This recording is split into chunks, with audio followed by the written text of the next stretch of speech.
Hello, this is RDY with a quick message before we begin this episode of Torah Smash.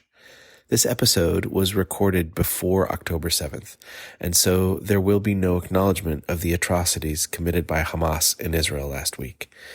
We do want to let the people of Israel know that they are in our prayers. No one deserves the violence that is occurring. There is no excuse. We support Israel and hope that you do too, including her Palestinian citizens, who are far different from the terrorist group Hamas. While we pray for peace and hope for the best from the situation, we acknowledge that if we stop laughing, stop pointing out the things in life that are fun and nerdy and everyday, if we cease to live our lives with joy, that is exactly how Hamas wins. And so with that in mind, we pray for the peace of Israel. Am Yisrael Chai.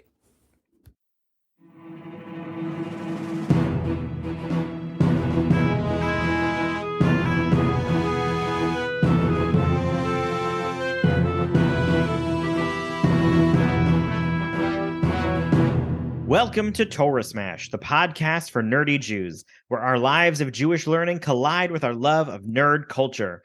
In each episode, we discuss what we lovingly call a Torah Smash, which we have defined as a beautiful collision of one thing from the world of Judaism with another from nerd culture.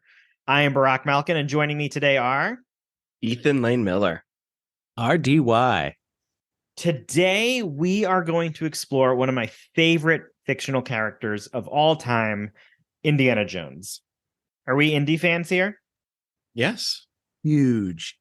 Excellent.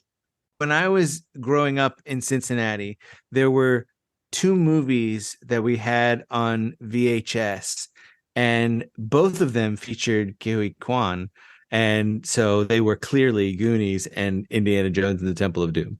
Nice. Very fun. Yeah, they're... For RDY's sister, Susan, I don't think she watched everything with you, but there have been 5 official movies, a TV series, chapter books, comic books, a great live-action theme park show, and I also finally remember the pinball game based on the original trilogy. The newest property being Indiana Jones and the Dial of Destiny, which recently finished up in theaters and will likely be streaming by the time this episode is released. Have we seen the most recent one? I have. Yeah. I have not. Camp will do that to you. It will. As of the recording of this episode, camp is over. Ooh. And so it's just in time for a good number of the movies I missed are going to be coming out on streaming over the next month. So I'm very excited to do my catch-up homework. Nice. We should do an episode called Ethan and the Summer Movie Catch-Up. That'd be pretty funny. I've got a lot. So the Ethan and Susan, the Dial of Destiny's main adventure plot is focused on the Antikythera mechanism, which they also refer to as Archimedes' dial, even though there is no conclusive proof in the real world on who created it. In the movie, they credit the Antikythera with being able to, quote, change the course of history. So on this theme of being able to change your destiny, what Jewish word or concept do we think is the smash to Indiana Jones and this Dial of Destiny? When we go back in time and kill baby Thanos? No. How's that the Jewish smash? Oh, man. Is it something about like Moses saying no the first time he was asked by God? Ooh, it's a good guess, but it's not. I can give you a quick hint. I said Jewish word. It's technically a Yiddish word. The only Yiddish words I know are not usable on a family podcast. Shmata. That's a good one. No. For Jason, a shmata is what you would wrap an artifact that Indiana Jones would find. He usually wraps them in a shmata. And schmutz is usually what Indiana Jones is covered in. So today we're going to be looking at the Yiddish word Beshert. Beshert is translated as inevitable or preordained. The term can apply to any occurrence that seems to have divine providence, like bumping into someone you were just thinking about. But it is most often used as a way to explain a pair of people who were meant to fall in love or are perfect for each other. So let's just start with this idea of Beshert or destiny versus free will. What does Judaism have to say about it? I think that you will find many people answering this differently, but in Deuteronomy, it clearly says, I have set before you the good and life and the evil and bad, and choose good, which very many of us see as a declaration of human free will. So I hold free will higher than destiny, dial or no. I've kind of always believed that while, and this is me speaking personally, that while we have free will, there are certain, I guess to call it back, there are certain canon events that will take place in our life, and there are certain decision points placed in front of us that are perhaps fated. So we still have the choice, but that there are certain destinies in terms of decisions we have to make, which you could say is a cop-out, but I disagree. There are certain points of destiny that are cop-outs, like we have to go through high school and we have to pick a college, and like those kind of things would be a cop-out. But there are canon events that would not be cop-outs, like when we meet our intended, assuming there is only one for each person. Or that each person has one. Or that each person has one. Thank you. Right. So we have these two possibilities. We have destiny or free will. So either everything is determined by God, or human beings can be held accountable or rewarded for their own actions. I think from what I found, Judaism teaches us that both divine destiny and free choice both exist and are not mutually exclusive. There's one example I found, a biblical story of Joseph. Joseph dreamed that his brothers would bow to him. The brothers then viewed Joseph as a threat, and they planned to kill him, but in the last moment, they instead sold him as a slave. Follow the story many years later. Joseph became the viceroy of Egypt, and in the end, his brothers did indeed bow to him. So was that due to this preordained destiny through Joseph's vision, or was it that the choices that were made inevitably brought you to this point, and it wasn't destiny, it just happenstance? I think that's all fine and good. Can you give us a historical example? I don't know. I'll say that for me, this falls under the idea that if we do believe in God, we can't possibly understand everything, right? Because the overlap of destiny versus free will sort of makes my head hurt. But I do have mixed feelings that I get to make my own choices, and yet I also think that everything happens for a reason. Like maybe we're in like a Zelda game about there's really going to be points and storylines that you will encounter. Maybe that's like lifespan or opportunities, etc. But you have the room for free choice. And now we're in a discussion of free choice, but that was in our Mass Effect 3 episode. So go back and listen to that. But I have these complicated overlaps of that idea.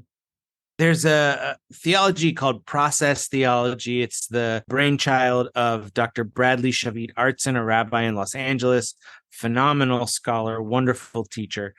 And he talks about how the common belief as far as choice is concerned and whether there's destiny is very often put in the form of the triangle with, the benevolent God that is omnipresent, meaning always there, omniscient, meaning all knowing, and omnipotent, meaning all powerful, that, the idea that a benevolent God could not be all three. And his process theology says that the very phrase all powerful takes away all of our choice. And that if God is all powerful, then everyone else has no power by definition of the word. And so one of the things that God does to make God all powerful is to grant us power. And that power is choice. And so in that choice, God also gives up omniscience of the future, because God can know the past and the present. But if God does not know our choices because God has given us that power, then God's omniscience only lasts up until now. See, I was going to ask, do we have true free will, but God already knows all the choices we're going to make? Or the choices we could make. But the same thing is true about us as parents and teachers, that, when we ask our students questions, it's good teaching to know the answers and to say, like, I'm going to ask you this question. I know the answers that you are probably going to say, and I have responses to all of these answers. And every once in a while we get surprised. but that's, considered good pedagogy, is to not let the students run the classroom. Yeah, I think that if you use that student teacher, right, the teacher has a fuller understanding of what is happening or where the endpoint is going to be, and the students don't, but the students can also teach vice versa. But it's still, I think it goes back. I'm so conflicted about this. The Beshert idea exists, and so there's some sort of preconceived destiny somehow. So the overlap of this free choice is often confusing for me, but I sit somewhere in this heavy middle, and I don't know if this conversation is going to end up swinging me one way or the other. Yeah, RDY, I feel like you both like gave me things to think about and limited the things. Like, I think going back to my question, is it free will if there's an omnipotent creature who already knows the choice that we're going to make? I don't think God knows the choices that we are going to make. I think God knows the options, and that it's still up to us to choose. Like if you give someone a true false question, you obviously know the options. And even with like Schrodinger's cat, when it's both dead and alive, that's still three choices. So when it comes to the analogy between teaching and knowing the options that our students have, we give them the multiple choice on a test, which means they can only choose as many choices as we give them. And sometimes a kid will write in an answer if that kid is, just sharp enough to find something that fits the answer that the teacher hasn't thought of. And I would say that in my personal theology, God has thought of those possibilities as well. Yeah, I think this falls still under my, we can't possibly comprehend what God knows or thinks if we believe in the God. And so that's the complicated part. For sure. I'm going to jump to, Ethan has not seen the fifth one, but we've all seen the first four, the original three, and then the added fourth one. Yep. Yeah. So I'm going to jump us back to the original Indiana Jones and the Raiders of the Lost Ark. Have you all heard about the theory about the first movie that it could have still happened without Indiana Jones? 100%. I love that. Oh, yeah. I have. Have you heard this? So the theory is he's totally superfluous. Yeah, that he is not necessary for the story to contain that the Nazis would have still gotten the medallion for Marion. They would have gotten the correct location from the map room and found the Ark and then opened it and died anyway. So thoughts? But yeah, I have a but for this also. It's okay. It wouldn't have ended up in the museum. There's two buts. I have two buts. Killing the mouse. And killing the mouse? Or making it in the middle of the scene. Yeah, I gotcha. The other piece of this is that, and we'll jump into this and then we'll go back to thoughts on his destiny. The famous fight scene with the propeller plane in the first Indiana Jones, that caused them not to fly the Ark out of the area, and then said they had to drive it. And then they drove it to the port and took a submarine. They would have flown it straight to Berlin. Because they did not fly it straight to Berlin, when they got off the submarine, Belloc had convinced them to open the Ark and said something along the lines of, wouldn't you prefer we opened it now instead of in front of Hitler? Because if it's nothing, then you don't want to do that in front of Hitler. So I would say that not only would it not have killed the mouse, that they would have opened it and not just died anyway, it would have killed Hitler. And then World War II would have ended almost 10 years earlier. So I would say that his actions hurt history as a whole. But overall, I think that Indy does sort of change the progression of the story just because of that fact of it would have been just flown directly to Berlin as opposed to opened in some remote island. And then the U.S. might not have gotten it at the end anyway, hidden in their giant warehouse. Unless it was destined, and if he wasn't there, then the plane wouldn't have worked anyway. Right. It's very possible. It was a tiny plane. I don't know where they were going to just carry it underneath. Maybe it wouldn't have made it all the way. They had the submarine location prepped. Right. They said we have all your prerequisites that you requested ready for you, sir. So who knows? But as far as we know, I think he does have an impact. RDY, you like this theory that he is superfluous? I did until you reminded me of the airplane fight. Oh, sorry. No, it's nice. It's nice to have a purpose. I'm glad that That Indiana does. Yeah. I'm still processing that Indiana Jones didn't need to be in the Indiana Jones movie. Yeah. Just initially. And I tried to look at the other ones. The other ones, he definitely makes an impact in the process of it, like who was going to happen to what and etc. Temple of Doom, absolutely. Last Crusade, yes, because if he wasn't part of this adventure, then they never would have gotten the second part of the map from the diary. Yeah. Is there a Torah story where the main character is actually kind of not needed? That's an interesting thought. That is a good question. Yeah. I think Noah needed to be there for the ark. I think Moses needed to be there for the burning bush. For sure. I think Isaac doesn't need to be anywhere in his stories. That's interesting. Isaac is a prop for the binding of Isaac, and he and his father never speak again after that, and he doesn't really do anything on his own except things that his father has already done. I have a colleague who during rabbinical school suggested that Abraham and Isaac were the same person, that Isaac was really just Abraham disguising himself to be younger. While I disagree with that, I think Isaac is mentally divergent and needed to be cared for in a different way, which makes my statement that Isaac was unnecessary sound a lot worse. But he doesn't do anything to push the narrative forward. Rebecca does that. You've mentioned your Isaac theory a bunch of times in this show, and I'm looking forward to the episode where we dive into it. See also my upcoming High Holy Day sermons. Ooh. When does this episode come out? Previous High Holiday sermons is the time of this episode drops. Right. Yeah. Go back and watch. Yeah. Stream RDY's High Holiday Sermon at kamii.org. I'm trying to think of other Jewish heroes in Jewish history and seeing if there's another that's not needed. It's a great question. Listeners, if you think of any, please email us torsmash@gmail.com.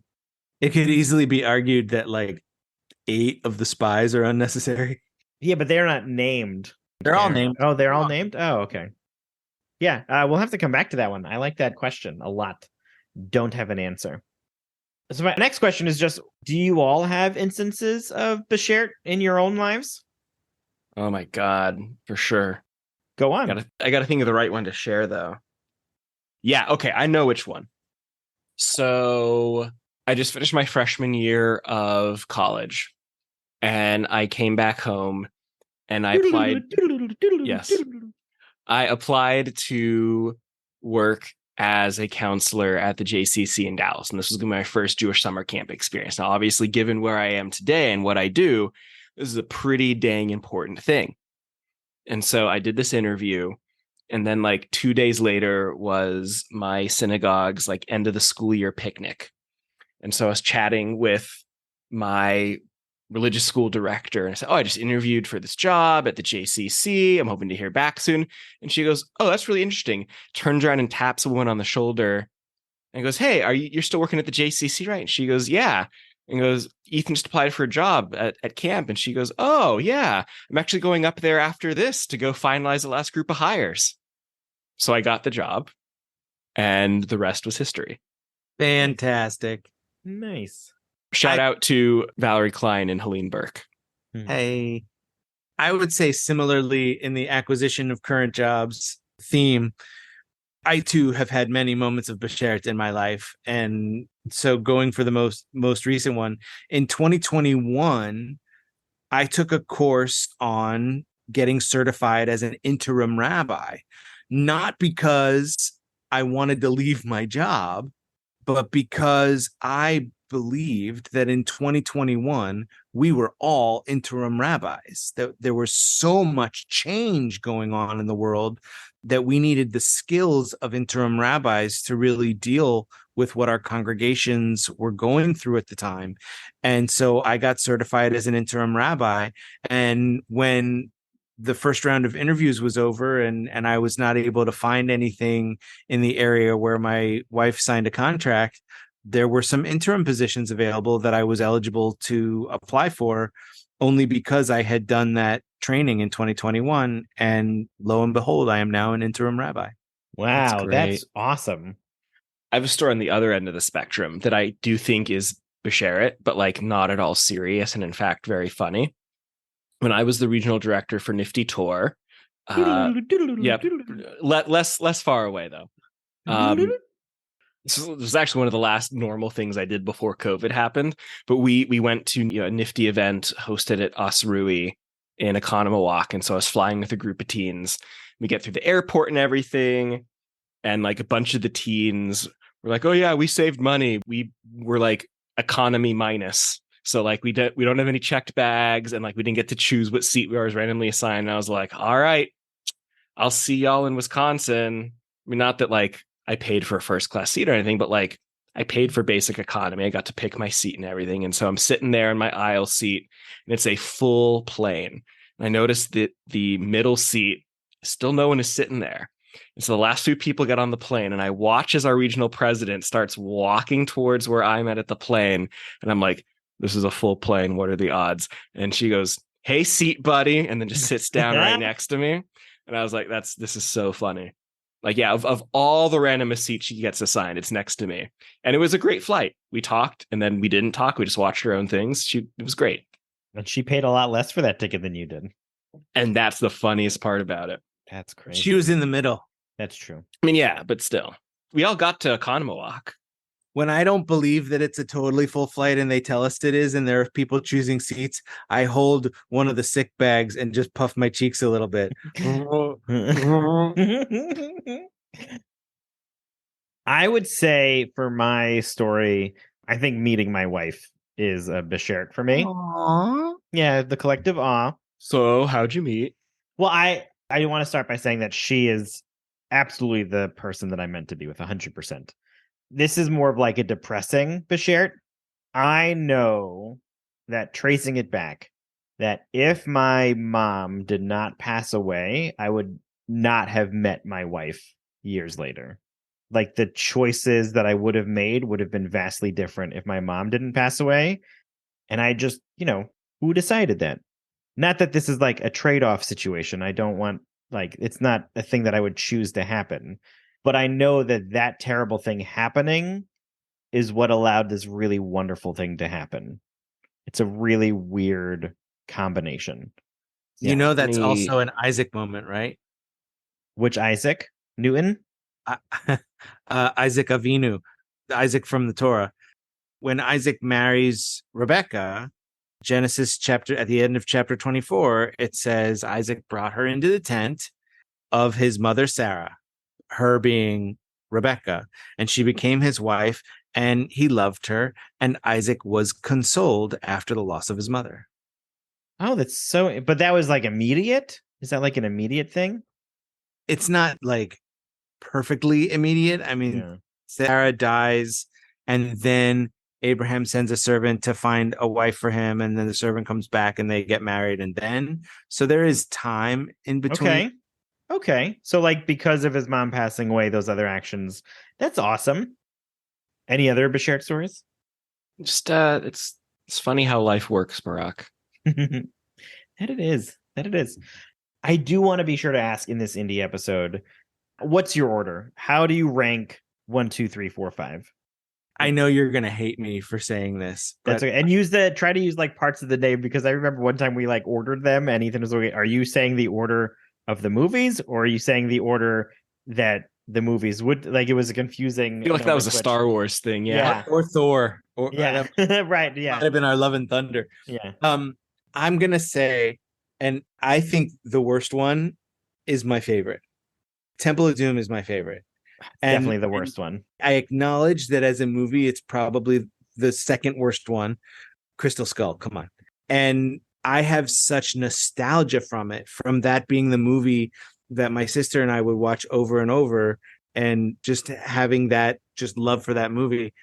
And then I would say Last Crusade would be my next, then Original, then Dial of Destiny, and then way in the back is Crystal Skull. I used to have Crystal Skull as my bottom, and then the last 2 weeks I've rewatched those first 4 movies. And I think somebody had mentioned in a previous episode, I think it's the nostalgia of Temple of Doom at that time, part of the original trilogy, so it's a little elevated. That was hard to watch. Just Willie Scott screaming the entire movie, complaining and screaming and the opening sequence is like 10 minutes of this dance number in a club. It was not an Indiana Jones opening at all. And so I will, except for the chasing the diamond all over the floor.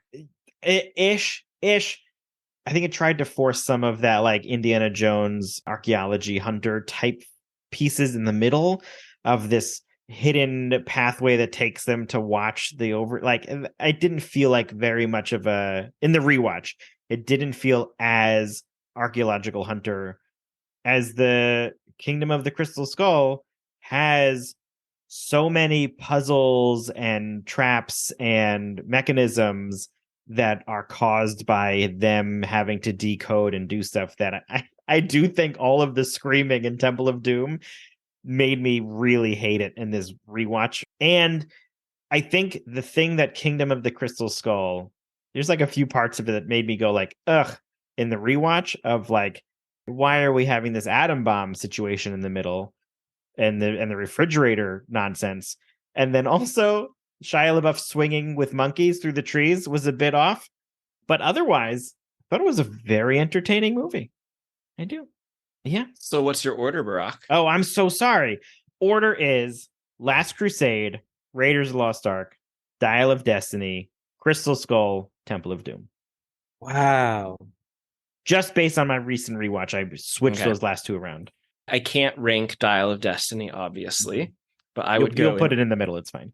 Great. I'll go in order from top to bottom. Mm-hmm. Raiders of the Lost Ark, The Last Crusade, Crystal Skull, Temple of Doom. Wow. I will say about Last Crusade, the Sean Connery element is so fantastic. Yeah. What happens at 11 o'clock? I mean, there's so many. We named the dog Indiana. Yeah. So many great lines. Oh, I might have to have you do the outro. I didn't know you had a Connery in you. What amazing. kind of imitator would I be without a Connery? That's so fun. I think the other piece that Temple of Doom does not have, that all of the other ones do have, is him as a professor. Is that every other movie has some element of him in the university doing something with it as a professor, even for a short stint, that like normalizes him as somebody we can relate to. Whereas in Temple of Doom, he starts out as a nightclub like There's hopper. a con, yeah, some sort of a con, and Right. And then he like ends up somewhere to start a mission. And also all of the other ones, those missions have already started. He is coming into the process in 1, 2, 3, and 5, 1, 3, 4, and 5. Temple of Doom is the only one where he arrives at a place, and that process begins with him going to save that village to like rescue their stone. 2 is also, nobody else is also trying to rescue the stone at that point. 2 is also the one movie where the artifact does not end up in a museum. It ends up back with the people who own it, quote unquote. And some would say that that is exactly what should happen with all of the things in all of the museums. Crystal Skull does not end up in a museum. It ends up back on the alien's head. Oh, okay. And I will admit that I've consciously probably tried to forget that. I mean, in so many words, Barack, I agree with why Temple of Doom just it feels different from the other movies. Yeah. Anything else anybody want to chat about in this Indiana episode? I believe there was a anthology story that like something about like Millennium Falcon gets stuck in some sort of time warp and Han and Chewie crash and Chewie becomes Bigfoot and like Indiana Jones finds him or something. Really? Yeah, I mean that exists. That story exists somewhere. I don't remember where it is in the context, but like, yeah, it's totally out there. That's fun. I mean, it sounds like great fanfic. Yeah. Or just fanfic. I'm also curious, just as Orville is the best Star Trek show out there, the Librarian, the Librarian or Warehouse 13, being the sequel to Raiders of the Lost Ark. Did you guys see either the show Warehouse 13 or the Librarian made-for-TV trilogy? I have not. I think I have heard the Librarian made fun of. Noah Weil, who you are one step away connected to. True. He is the lead. I thought they were just as good as Indiana Jones, just terrible CG. I thought it was Arnold Schwarzenegger because it was Conan the Librarian. No, that's... Well, then the show Warehouse 13 absolutely is where the Ark is stored at the end of the first one, and where they crash into in Crystal Skull to find their artifact at the beginning. That show was very entertaining as well, of every episode talking about this different historical artifact that had some magical power. I will say the best Star Trek movie is Galaxy Quest. There we go. I've seen that one. That was a real good movie. I would say another thing that Indiana Jones has in common with Judaism is the archaeology. Walking down the streets of Jerusalem, you might see a cordoned off area with piles of rocks that in any other city in the world would be trash or a construction zone. But in Jerusalem, it's an archaeological site. And every bit of rubble there is sacred. Every rock could have some connection to the past. In the middle of one of the streets of Jerusalem, you can see a pillar with Proto-Hebrew writing on it that is a dedication plaque, what we would call today a plaque, to King David. And so the importance of archaeology to Indiana Jones is, I would say, on parallel with the importance of archaeology to our people. Those are good points. There was an article written on aish.com, AISH, and it talks about sort of the Jewishness of the Indiana Jones character and trilogy. It talks about the Jewish ritual aspects that happens in the first one that we talked about with Belloc, where he creates this whole ceremony and he's got a priestly breastplate on, for those eagle-eye viewers. It also talks about his, hatred for the Nazis and how he fights the Nazis. Although I will say in my rewatch of Last Crusade, if he hated Nazis so much, I don't understand why he was falling for his love interest in that movie, who was like a struggling Nazi. I had a hard time in that rewatch believing that love triangle a little bit. That's a really good point. They also had pointed out that he, like many American Jews, struggles with the idea of faith. That in each of his movies, he's introduced to a different ideology of sorts, either religion or other ideological concept. And in each one of those, he is looking for the facts and has a hard time comparing the facts to the religious connections or what others believe to be true. And this concept of having to believe what can't be seen or believe what others tell you, or just have this faith in this concept as opposed to the I'll believe it when I see it idea. That is another connection they had made to sort of American Jews in the 20th century. Another thing about Indiana Jones is in The Last Crusade, in his teaching moment, in the classroom scene, he says something that has become one of my primary ways of explaining the difference between the Bible and a history book. He writes the word fact on the chalkboard, and he says archaeology is the search for fact, not truth. If it's truth you're looking for, Dr. Tyree's philosophy class is just down the hall. Yeah. And what I say is the Bible is the search for truth, not fact. If it's facts you're looking for, Dr. Jones's archaeology class is down the hall. That's great. That's amazing. That's a great quote. I thought you were going to say Rabbi Jones's class. No, Rabbi Jones is teaching truth. You're right. Rabbi Jones is teaching Dr. truth. Jones is teaching fact. And I think that's also an important lesson for us, is the difference between truth and fact, because our Bible, our sacred text, the narrative that we use to guide our lives is not a history book. It is a legend. It's lore. It was created by human beings. And that does not in any way diminish its sanctity, diminish its holiness, because we are a people of story, and telling story is how humans find meaning in the world. And that's true if we're talking about Adam and Eve and Abraham and Moses and Miriam and anyone in the Bible, just as much as if we're talking about Indiana Jones. That we have what to learn from our stories. And what you brought up about pushing up against faith and philosophy and the unknown, I think is very much what an archaeologist should do. So brilliant point there about that, by the way, Barak. And it's our responsibility to push up against our story and to say, you know what, this part of the story might have worked 3,000 years ago, but it's not doing it for me now because I would rather uplift certain people than push them down. Or in the case of Indiana Jones, I would rather see archaeological artifacts go back to the people to whom they're sacred rather than to a museum that has knowingly, likely, unknowingly for sure, stolen or purchased things that are stolen. Yeah, that's good. I like that. I like that Nazis get punched in the Indiana Jones movies. You know, and that made another Jewish relation that Indiana Jones has is he changed his name. Right? He is Henry Jones Jr. and he changed his name to go by Indiana. Yeah. Yeah. What a weird choice. I get it. He's his own person. Okay. My question for the both of you: if you were named after your household pet, what would your name be? Ooh. From when I was a kid? Sure. Sweet Cakes Malkin. All right.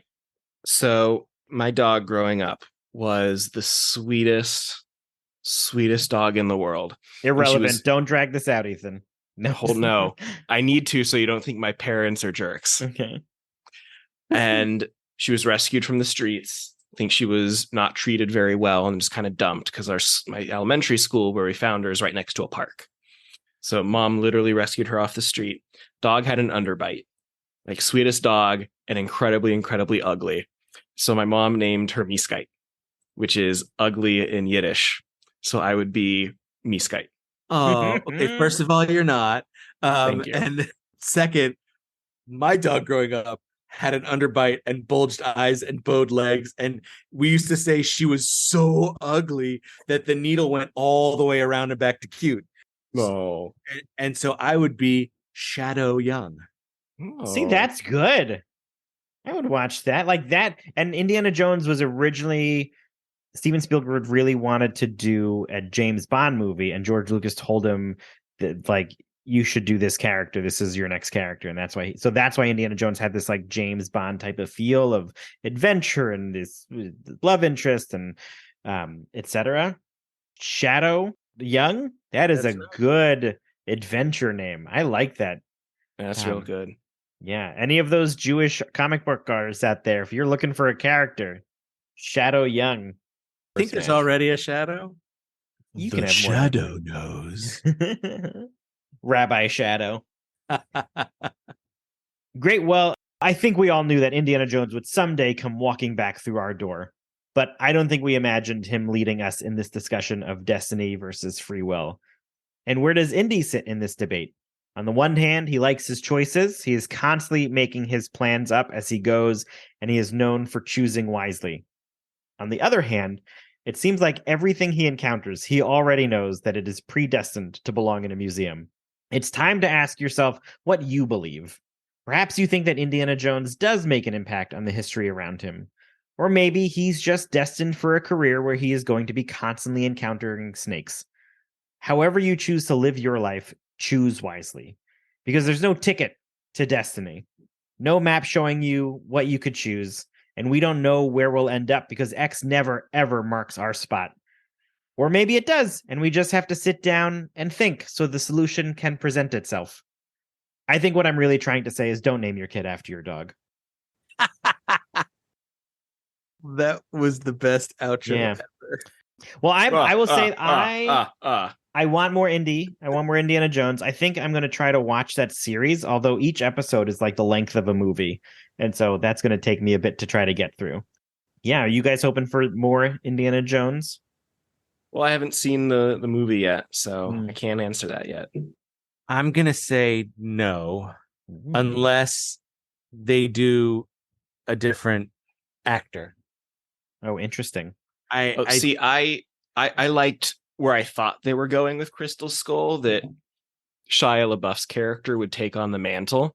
I think Yeah, they and then- were, and then Shia LaBeouf became Shia LaBeouf. Yeah. It was before 2.0. that. He was bad mouthing the movie on his interview, saying that he thought it was a bad movie because he did such a bad job, and that was the bad mouthing. And so they, even before all of his instances, he was taken off the script. But I enjoy it. I enjoy the character. I wouldn't hate like a prequel situation where we get a younger person going back and we get some older adventures. I do think Nazis really helped to make the Indiana Jones character a little stronger.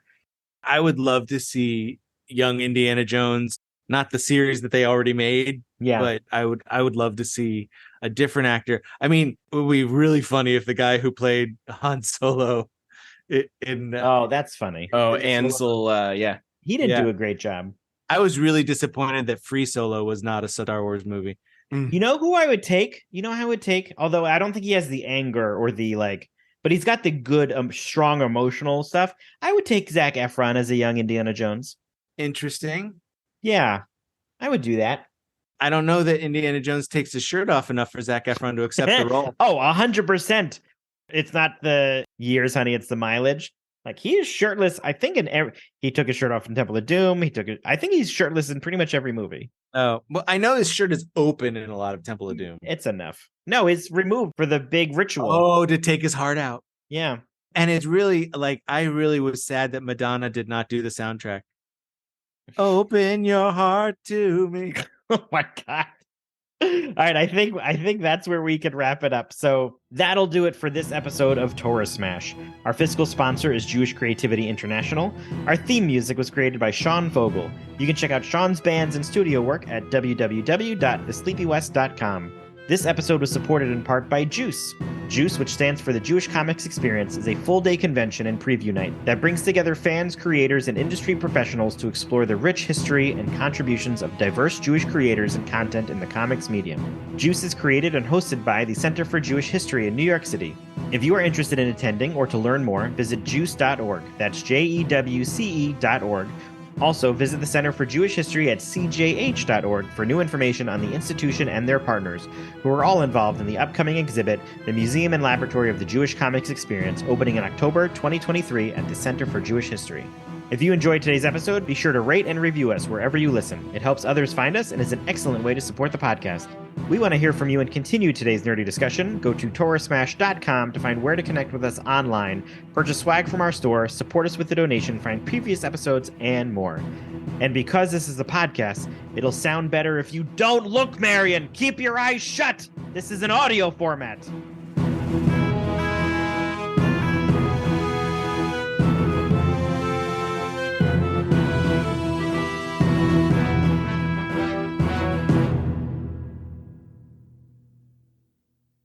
Welcome to Torah Smash. The Torah smashes you. Yeah.